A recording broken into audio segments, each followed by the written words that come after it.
दुख विपदा बहुत सहारी रे, अब सतगुरु कहत पुकारी रे। तुमने बड़ी मुसीबत तकलीफें उठाई हैं, अब तुमको मनुष्य शरीर मिला है तो इसको खराब मत करो। अब इस शरीर से तुम अपना काम कर लो। सुन मान बचन मेरा प्यारी रे, घट उल्टो लख उजियारी रे। सतगुरु कहते हैं कि हे सूरत, हे जीवात्मा, हे रूह, तुम मेरी बात मान लो और घाट पर ऊपर की तरफ उलट जाओ। ऊपर देखने लगो, अंदर की आंख से ऊपर की ओर देखो, उधर उजाला ही उजाला है।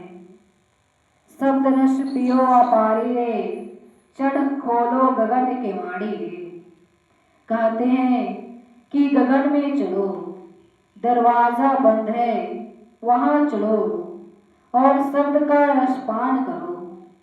शब्द कहते हैं अमृत, जो शब्द के द्वारा उतर रहा, जहां से शब्द आ रहा है। इंद्रियों के द्वारा आपको क्षणिक आनंद मिलता है, जो अपार अमृत उतर रहा है, जिसको पीकर घर चले जाओगे और सर्वशक्तिमान हो जाओगे।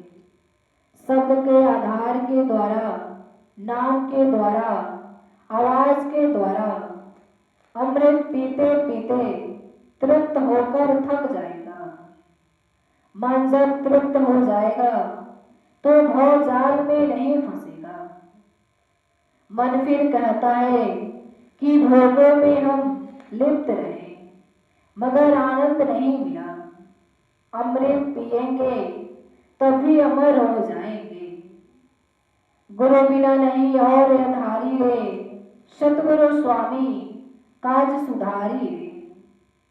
नाम की कमाई वाला गुरु जब तक नहीं मिलेगा तब तक ऊपर जाने का आधार नाम नहीं मिलेगा। वह भेद दे देंगे, नाम को पकड़ा देंगे, सूरत को नाम शब्द के साथ जोड़ देंगे, तब आपका काम बनेगा। जब महात्मा महापुरुष मिल जाए तब काम बनता है। कपड़े काले सांवले पीले पहन लिए तो सतगुरु हो गए, ऐसा नहीं। जिसकी जीवात्मा उस संपर देश में पहुंच गई, सत्य देश में पहुंच गई और ऊपर अलख अगम और अनामी धाम में पहुंच गई, उसको सतगुरु कहते हैं। काम करते भजन कर लो। बाबा जी ने कहा कि नाके पर बैठे हो, आंख नहीं खुल रही है, स्वर्ग वैकुंठ ईश्वर लोक, ब्रह्मांड पार ब्रह्मांड लोक बड़ा नहीं है। जब तुम अपने लोक में पहुंचोगे तो यह सब छोटे दिखाई देंगे। जब तक निज घर नहीं पहुंचोगे, बीच में कहीं रहोगे, तब तक लौटकर आना होगा। यहीं पर जन्म मरण होता रहेगा। यहाँ भोगने के बाद फिर 84 में जाना पड़ेगा। कर्म विधान बारीक है, तुमको पता नहीं है। अपनी और अपने काम की चिंता करो, होश करो, चलते चलाते काम करते धरते भजन कर लो। भजन ऊपर से उतर रही वाणी को पकड़कर चढ़ने का नाम है। मनुष्य शरीर में भगवान मिलते हैं। स्वामी जी ने दो टूक शब्द में कहा कि हम तो किसी का घर बार छुड़ाते नहीं, ना साधु बनाते हैं। हमारा मुख्य लक्ष्य है कि खेती बाड़ी दुकान दफ्तर का काम ईमानदारी से करो, अपना कर्तव्य अपनी जिम्मेदारी निभाओ। इसी के साथ समय निकालकर भजन भी कर लो। यही असली काम है। असली काम कर लिया तो सब काम पूरे हो जाएंगे। असली लक्ष्य ना पूरा हुआ तो यही गोते खाते चक्कर मारते रहोगे, छुटकारा नहीं होगा।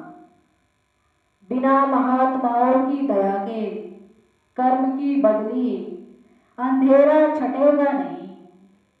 प्रभु को पाने के लिए यही शरीर मिलता है। अन्य पशु पक्षियों की योनियां कर्मों का भोग भोगने के लिए मिली है। उनमें जब ज्ञान ही नहीं तो प्रभु को कैसे पा सकेंगे। ध्वज वस्त्रधारी बाबा जय गुरुदेव ने फरमाया कि जब भी आपको मालिक मिलेगा, दोनों आंखों के बीचों बीच दरवाजा है, वहां प्रभु बैठा हुआ है। जब आप उस दरवाजा पे खटखटाओगे तो वो बोलेगा, उसके दरवाजे को पीटोगे तो जरूर मिलेगा। चेतन कर्म निज घाट पर होता है। शरीर के लिए आप जो भी कर्म करते हो वह जड़ कार्य है। अब तक जो भी किया जड़ कर्म किया, चेतन कर्म नहीं किया। चेतन कार्य करोगे तब चेतन मिलेगा। जब तक चेतन कर्म करने वाले संत नहीं मिलेंगे तब तक चेतन नहीं बनेगा। जय